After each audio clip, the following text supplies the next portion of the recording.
itatak mo na! Yes, mga kasama, mayong adlaw na usab ka natong tanan. Diri gyapon ta nakaimbudos barangay Matina Pangiring adto sa Davao para sa atong papanghatag og brand new na radio set para ngadto sa atong mga avid listeners mga kasama. Diri taron sa usa ka panimalay, tingog ang radyo magkakasama pero akong gilili murag medyo karaan na gyud. Ang iyang radyo magkakasama, ginansyado na gyud kayo ang tag-iyan ni siyang kapital siyang radyo. Ato ayon, ayo! Nay, may adlaw. Maayong adlaw po, sir. Di mas mabantag na tayo. Nay, lipayon kay karong adlaw nay, kita lang to nga sana kay Papanagway.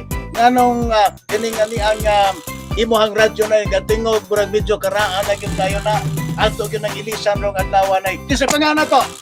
Serenita Arquio. Pila edad mo nay? 20. 70. Dugay na mo diri sa Matina Pangiring. Dugay-dugay na, sir. Dugay na gyud. Mao ba sige. Salamat kay nay. Kasi kauban nimo diri sa Panimalay. Adakan mi diri, sir. Kang bata, mga apo, anak.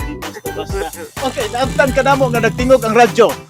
Usang istasyon na nay. Dinaw? DXD, sige na, sir. Di ko na Dili. liso na nain. Fixed Maliso sa high pero di ko ganahan, sir. Kana man yung Ibalik ganahan ka ako, di mo sir. XTC. Ngano man yun ka na?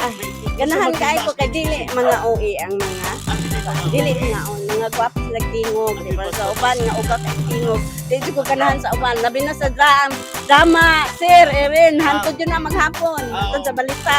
Alas 3 pa sa kadlawon. Ay, patingugon ng radyo. Pinanong tanako, tingog pagka wapo dahil sa personal, ilas tingog. Gapon sa gapon, sir, Erin, oh. Okay. Tama, atong inyong anniversary sa Kaya nanay, dili na ito dugayon. Okay. Ato nang itugyan sa imo ang brand yung radio. Nanay, kawata ang atong radyo. Okay. Napakadiyot lang, kaya basig di mo tingog. Nagbilin mig radyo nga di mo tingog. Patingogo na to, ha? No? Tingog yun na. Woo! Diyan na yun mga kasama bagong radio set. Nagawat na yun ni nanay. O siya, masultin ni mo na. Ay, dahan kayo salamat, sir, kay dugay ra gyud man nangandoy nga makaabot mo diri kay para makapangayo mig radyo karon naabot na gyud. Taon salamat kay Sir Erin. Salamat po kayo. Salamat po kayo nanay sa pagpahimo ninyo number 1 kasibihanan diri sa Barangay Matina Pangi. Ako ni Radyo Man Dudong Rin Lubosbog Tatak Arimen. 621 sa radyo mo, Arimen!